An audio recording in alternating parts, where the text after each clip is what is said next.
What's up, everybody? This is Mac and Tibor, and we're back to another episode of PA Alum Live.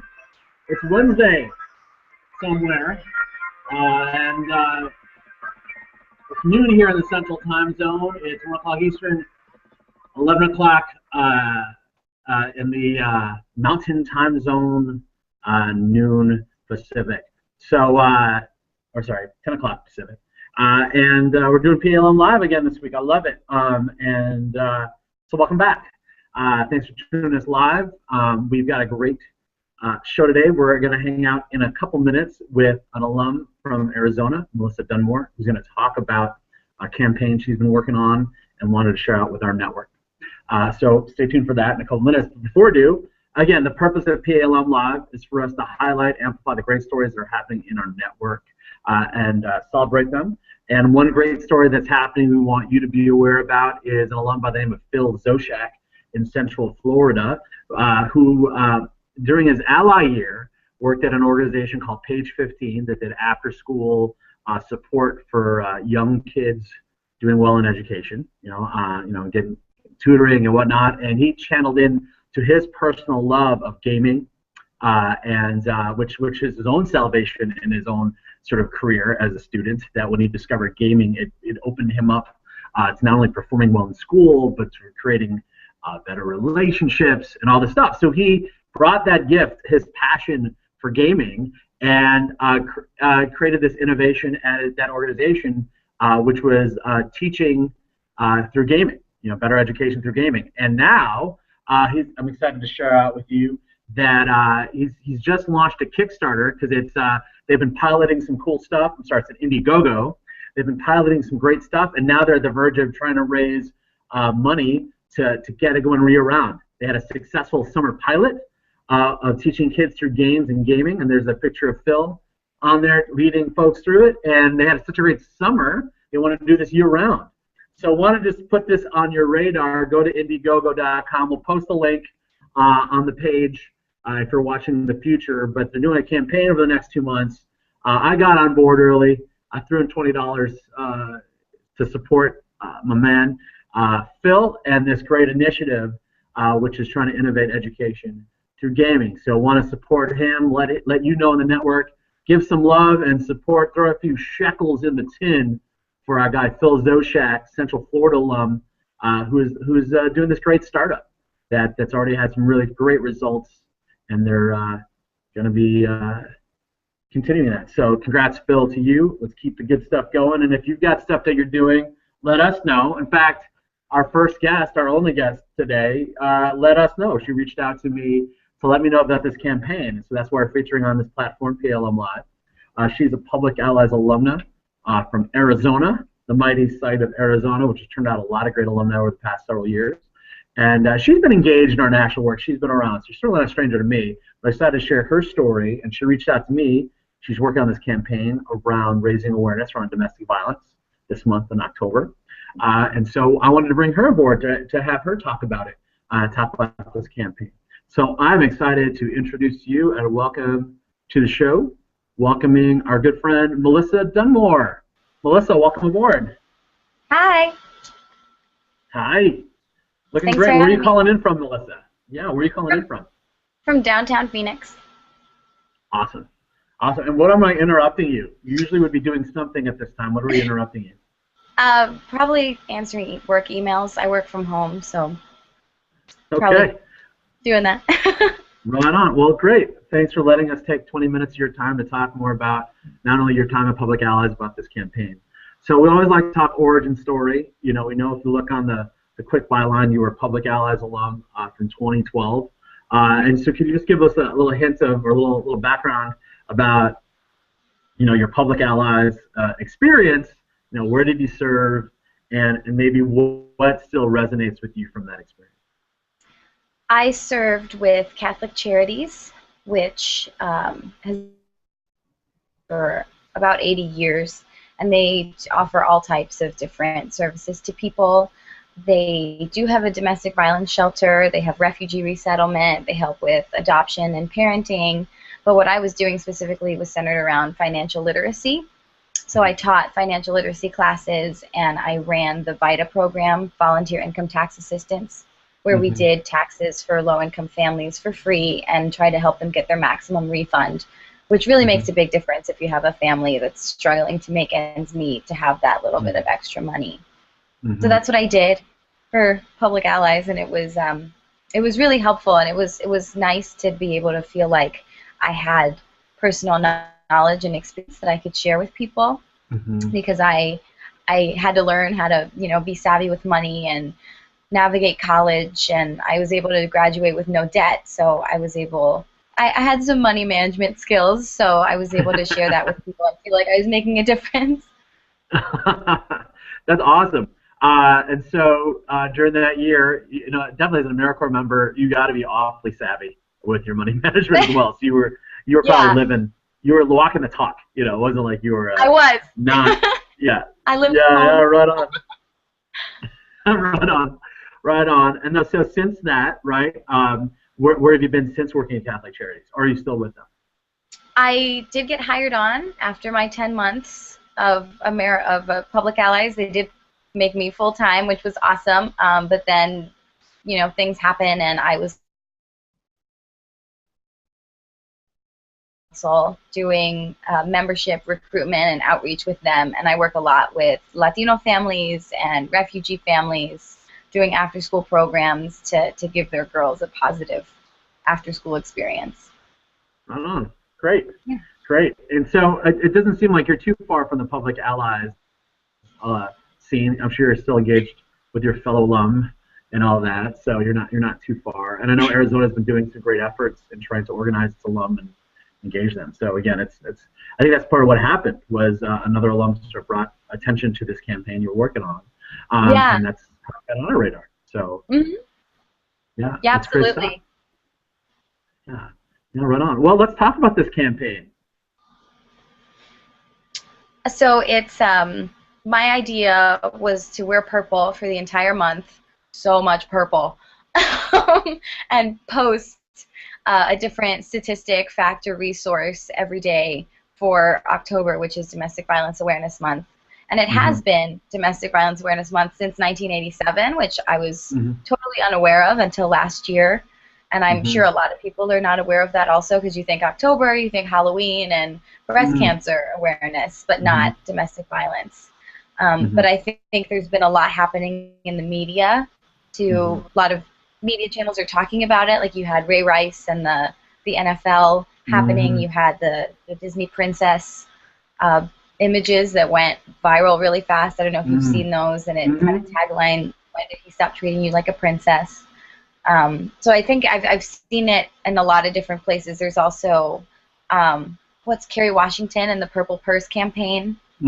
So there's all these different things happening around domestic violence, and it just seemed like the perfect time to do something manageable that I could do, something small, to wear purple and get the word out and try to connect as many people to this larger cause as possible.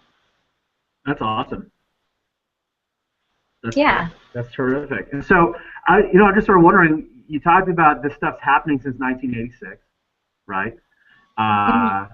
And 87.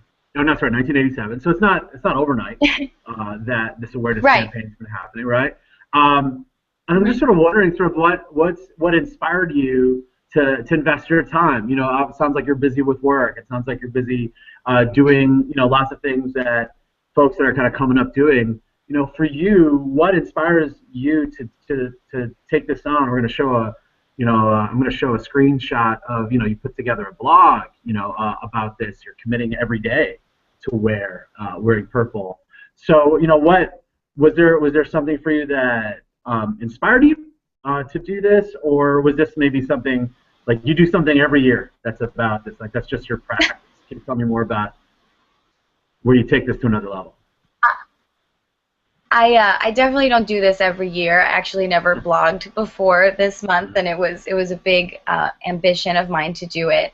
And really the inspiration for me came out of being a domestic violence survivor and not having known about this month. That's where it really clicked for me. So last year around this time I got an email from a coworker inviting us all to wear purple for Wear Purple Day, which this year is October 15th, so next Wednesday. You can wear purple for Wear Purple Day and hashtag it, and hopefully there's purple everywhere. But that really resonated with me, that like, wow, this is part of my story and my background, and I was completely unaware. So I figure I can wear purple and sort of bring that awareness to other people, and I've already encountered a lot of people that were totally unaware that there is a such thing as Domestic Violence Awareness Month, that domestic violence is as prevalent as it is. Yeah. So it's my way of tying my story into the larger narrative that sometimes gets overlooked, unfortunately. Right on. You know, from my own experience, I came up, I was an ally at the Illinois Center for Violence Prevention. So I was definitely introduced, you know, to frameworks of understanding violence, particularly dating violence. I taught dating violence curriculum to high school students.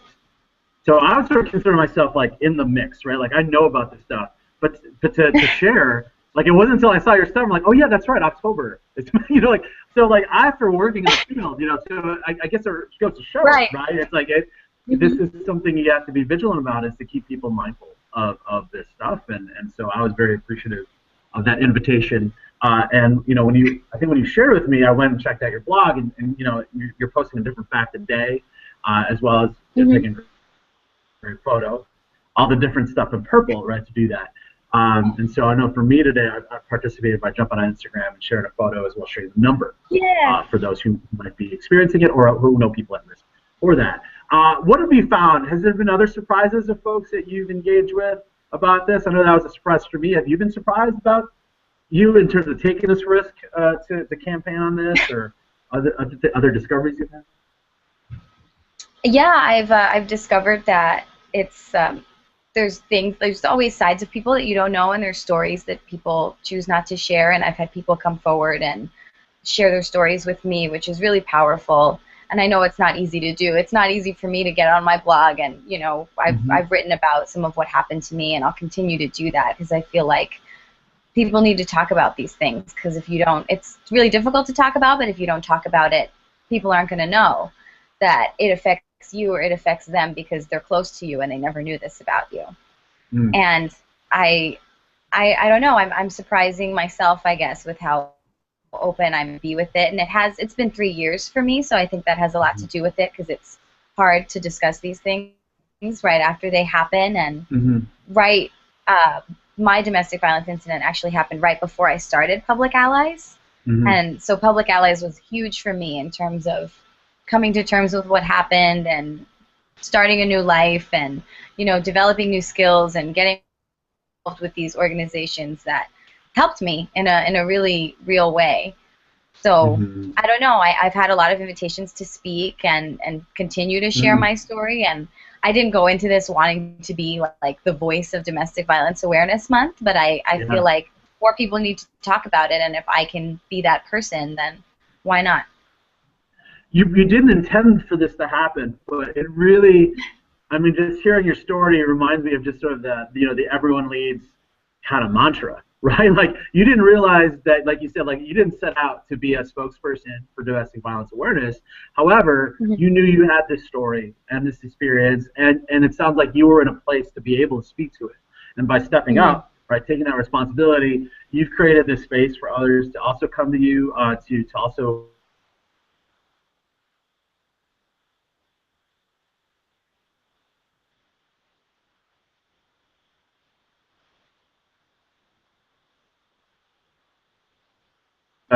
it's a tremendously powerful, awesome example of you doing what you did.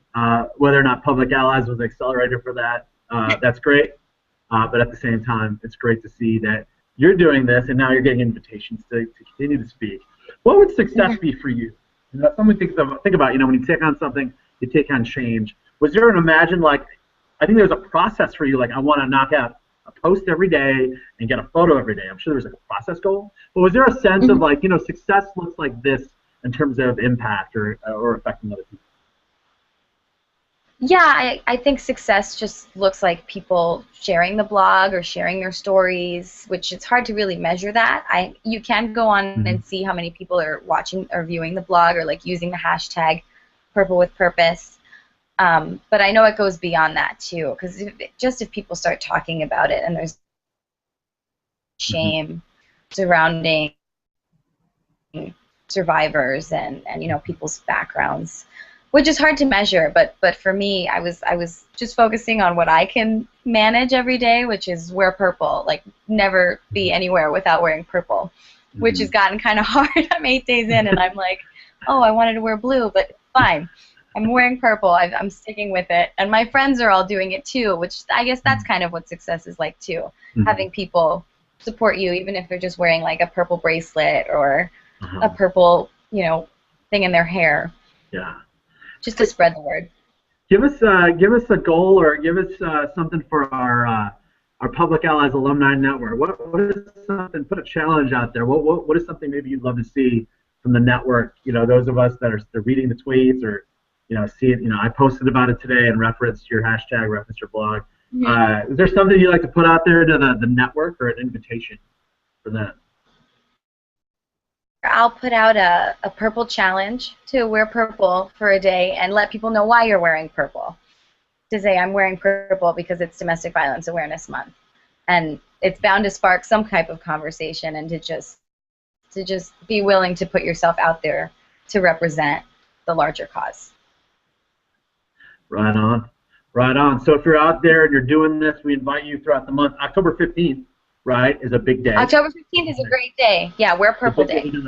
But if you're going to do it October 15th, take a photo, hashtag it PA Alum Live, hashtag it Purple with Purpose, so we can find you, and we'd be happy to resend that out. It'd be great to see as many Public Allies alum also in solidarity raising awareness about this. So that's definitely, I want to encourage that. And definitely I'm going to get folks in my office to share on their feeds and share, it's not just wearing the purple, but it's also, like you said, shared information, like share the number for folks who want to access it or share an awareness that they might not have about this.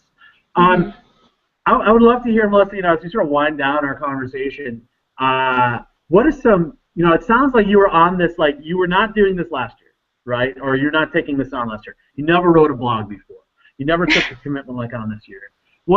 I'm sure there are people watching or people out there that are like, man, I'm thinking about being an advocate. Like what do you got insight, or you got some discoveries or advice for folks who might be on the fence, but you're like, man, this is what I tell myself, or this is what, this is what do you got? What do you got? I would say to focus on what you can control. So, like, I can wear purple every day. That's relatively easy to do. I can stick with that. I can make that commitment and stick with it. And then the bigger, so like that's like tier 1. So then tier 2 would be to connect with an organization that can provide facts and resources that I can post about. That's level 2. And to put them together. It's relatively easy. It probably takes 10 minutes out of my day, and then I take pictures of random purple things. And then the larger goal, or the larger thing I guess people could do, is just to be open to opportunities that come, because I had no idea that I would be here with you today. I'm speaking to the current class of Arizona Public Allies on Friday. I got another invitation to speak next week, and it's easy to be like overwhelming and like be like, why me? I'm just one person wearing purple. But obviously, if opportunities are coming to you, it's like everyone leads. It's like, you can be that person, and you can be that advocate, and to just be open and able to do it. And if you start freaking out, to have those people that you can be like, this is too much, man. This is getting out of control. I don't know if I can do this. That can bring you back down. So to have that support system, but also view yourself as a support system, and always come back to the reasons why you're doing it in the first place. Yeah, it reminds me of this great article that I saw from Idealist that links, and it was really about this notion of like, if you feel like you're swimming in the deep end, it's okay, because a lot of us feel that way, right? And I got to imagine that that's a little bit like swimming in the deep end right now. Like, there's a lot of stuff that feel out of your control, or feel bigger than you signed on for, and it's uneasy, or it's kind of nervous because you're definitely swimming outside. And it sounds like you're just trying to stay grounded in, this is why I took that risk, to tell my story and to share it and to be a spokesperson on behalf of it, given that you might get some flack, or you might get some people who aren't into it, and endure that. Right on. And so as we close out, we did this last time with Ali Flores and Frank Alvarez, because we had 2 of them, and we did a little shout-out tennis, where they like name-checked a different alum, and they like was like playing tennis. Like they're name checking different alum that inspired them. We can't play tennis necessarily. It's not fair because I have lots of access to lists of alum. But I'd love for you to name check, name check some alum right now that inspire you or you want to celebrate, just so we can put their names out there and recognition. Because that's what we're about, just celebrating and name checking these alum that are doing cool work. Just give us a few alum right now. And don't worry, the ones you don't name, those are ... right? Like, of course you'd mention them, but I'm cutting you off. So it's not in rank order, obviously. I'm just inviting you on the spot. Do you got any alum you wanna name check? Absolutely. I will name check Emerson, Celia, and Lacey from my Arizona chapter. They helped pave the way for me as an ally. They were alums that I could look up to during the process, and now they've become friends. And it was Emerson that told me to link up with you, and Celia and Lacey have been really supportive of the blog as well, and just the larger, just of me always, which I really, really appreciate. They're the best. That's awesome. Well, Melissa, thanks so much for hanging out with us today and letting us learn more about your story as a survivor and hear about your campaign. October 15th is what I'm hearing you. Like, I'm wearing it today on October 8th. Well, I'll find another piece of purple. I'll break out my Northwestern jersey next week, and we'll do it again. But you're asking the network. Put it out there and hashtag it PLM Live, hashtag it Purple with Purpose so we can find you, and then we'll retweet it out. So thanks again, Melissa, for hanging out with us today. Yeah, thank you. And we wish you the best on the campaign. Thanks, Mac. It's at Purple with Purpose, right? Blogspot.com, right? That's where you find it? That's right. Awesome. And you can also find her at Twitter. I think it's at Melissa Dunmore, if I remember. That's right. Awesome. So you can find her there. And so thanks. She's yet one of the 5,600 stories we have in our network that are continuing to practice the Public Allies values to constantly make this world a better place. Thanks, Melissa, for sharing your story. Thanks for those of you out there who tuned in. Thanks for those in the future who are tuning in. That means we have a future that's good now. If you like it, like it. If you like this, like it. Thumbs up it, share it, tweet it, name check it, hashtag it.